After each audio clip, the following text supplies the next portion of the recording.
Welcome to Kommasani presents. నా పేరు రాధిక. ఈరోజు నేను ఒక మంచి బిర్యానీ రెసిపీతో మీ ముందుకు వచ్చేసాను. ఆలూ బిర్యానీ చాలా యూనిక్గా ఉంటుంది, చాలా టేస్టీగా ఉంటుంది, చాలా సింపుల్గా తయారు చేసుకోవచ్చు. అలాగే స్పైసెస్ని కూడా మనం దీంట్లో చాలా తక్కువగా వాడతాము. అండ్ లంచ్ బాక్స్లో కూడా ఈ రెసిపీ చాలా బాగుంటుంది. తప్పకుండా ట్రై చేయండి. మరి ఎలా తయారు చేసుకోవాలో చూద్దామా. దానికోసం నేను ఇక్కడ 3 పొటాటోస్ని తీసుకున్నాను. పీల్ తీసేసి వాటర్లో వేసుకున్న తర్వాత వీటిని పెద్ద ముక్కలుగా కట్ చేసేసుకోవాలి. చిన్న ముక్కలైతే కొంచెం మెత్తబడితే పేస్ట్ లాగా అయిపోతాయి కాబట్టి పెద్ద ముక్కలుగా కట్ చేసుకోండి. తర్వాత ఒక బౌల్ తీసుకొని దానిలోకి 8 టేబుల్ స్పూన్ల పెరుగుని, అలాగే 1 స్పూన్ పసుపు, కారం, ధనియాల పొడి, ఉప్పు ఇవన్నీ వేసుకొని చక్కగా ఎక్కడా కూడా ఉండలు లేకుండా కలుపుకోండి.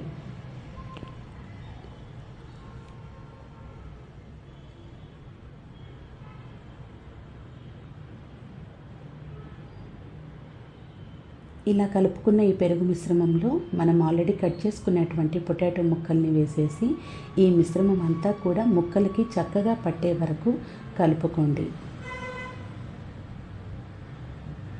కలుపుకోవడం పూర్తయిన తర్వాత మూత పెట్టుకొని ఒక పావు గంట వరకు పక్కన పెట్టుకోండి.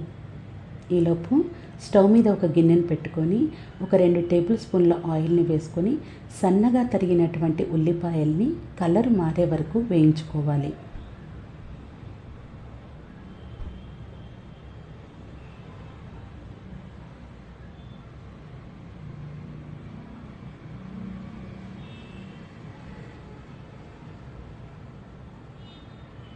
ఇవి కలర్ మారే లోపల మనం ఇక్కడ రైస్ని తీసుకొని చక్కగా శుభ్రంగా కడుక్కొని నానబెట్టుకోవాలి. నేను 2 గ్లాసుల బియ్యాన్ని తీసుకున్నాను.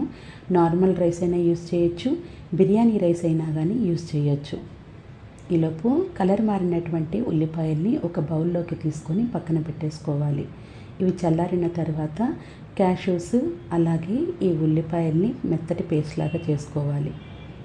ఆ తర్వాత 1 టేబుల్ స్పూన్ నెయ్యి వేసుకొని కాస్తంత జీడిపప్పుల్ని వేసుకొని అవి కూడా కలర్ మారేంత వరకు వేయించుకోవాలి. ఆనియన్స్ పేస్ట్ చేసేటప్పుడు ఈ జీడిపప్పుల్ని వేయకండి, మామూలుగా వేయించిన జీడిపప్పుని తీసుకొని పేస్ట్ చేసుకోండి. జీడిపప్పులు వేగినవి బౌల్లోకి తీసుకున్న తర్వాత అదే గిన్నెలో 3 టేబుల్ స్పూన్ల వరకు ఆయిల్ వేసుకొని 2 చెక్క, 2 చిన్న లవంగాలు, అలాగే 1 యాలుక్కాయ, 1 బిర్యానీ ఆకు, 1 స్పూన్ అల్లం వెల్లుల్లి పేస్ట్ ఇవన్నీ వేసుకొని చక్కగా ఫ్రై చేసుకోవాలి. తర్వాత 3 పచ్చిమిర్చి, కాస్తంత కరివేపాకు కూడా వేసుకొని ఒకసారి గరిటెతో తిప్పుకోవాలి. అవి వేగిన తర్వాత మనం 15 నిమిషాల పాటు నానబెట్టుకున్నటువంటి ఈ పొటాటో మిశ్రమాన్ని మొత్తం గిన్నెలోకి వేసుకోవాలి. వీటిని కూడా 1 నిమిషం పాటు చక్కగా తిప్పుకోవాలి.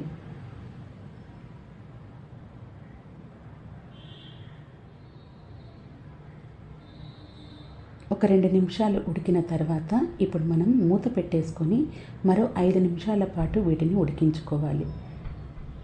అల్లము మరియు జీడిపప్పు పేస్ట్ వేసుకొని పక్కన పెట్టుకోవాలి. ఒక 5 నిమిషాల తర్వాత మూత తీసి చూస్తే చక్కగా ఆయిల్ అనేది పైకి వస్తుంది. అప్పుడు మనం పేస్ట్ చేసుకున్నటువంటి ఉల్లిపాయ జీడిపప్పు పేస్ట్ని కూడా వేసుకొని ఒకసారి మొత్తం తిప్పుకోవాలి.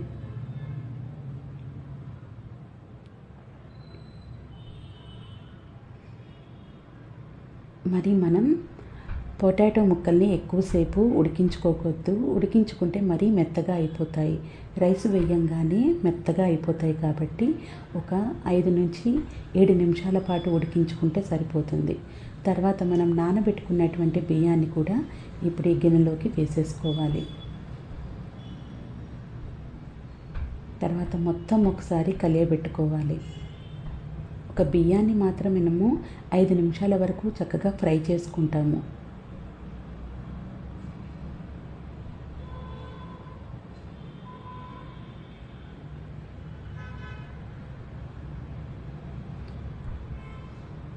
బియ్యాన్ని 5 నిమిషాలు ఫ్రై చేసుకున్న తర్వాత మనం పొటాటోస్ నానబెట్టుకుని కలిపెట్టుకున్నది, అలాగే ఉల్లిపాయ పేస్ట్ వేసుకున్న దాంట్లో మొత్తం వాటర్ మొత్తం వేసుకొని మనకిక్కడ ఒక గ్లాసుకి గ్లాసున్నర వాటర్ని తీసుకోవాలి కాబట్టి వాటిని కూడా శుభ్రంగా వాటర్తో కడిగేసి ఆ వాటర్ని కూడా దీంట్లో యాడ్ చేసి మొత్తం 3 గ్లాసుల వాటర్ని పోసుకుంటున్నాను. మీరు ఒకవేళ నార్మల్ బియ్యం యూజ్ చేస్తే మరొక అర గ్లాసు వాటర్ని ఎక్కువగా పోయండి.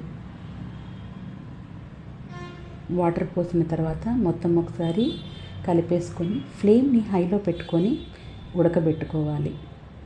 కాస్తంత ఉప్పును కూడా యాడ్ చేసేసి ఫ్లేమ్ని హైలో పెట్టుకొని ఉడకనివ్వండి.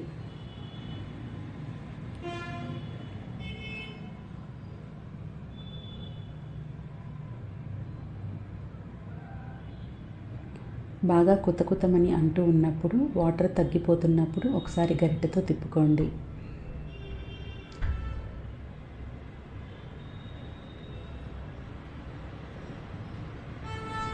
వాటర్ దగ్గర పడిపోయాయి అనుకున్నప్పుడు మూత పెట్టుకొని ఫ్లేమ్ని సిమ్లో పెట్టుకొని మనం మొత్తం కూడా ఎగిరిపోయేంత వరకు చూసుకోవాలి. మధ్య మధ్యలో ఒకసారి కలియబెట్టుకోండి.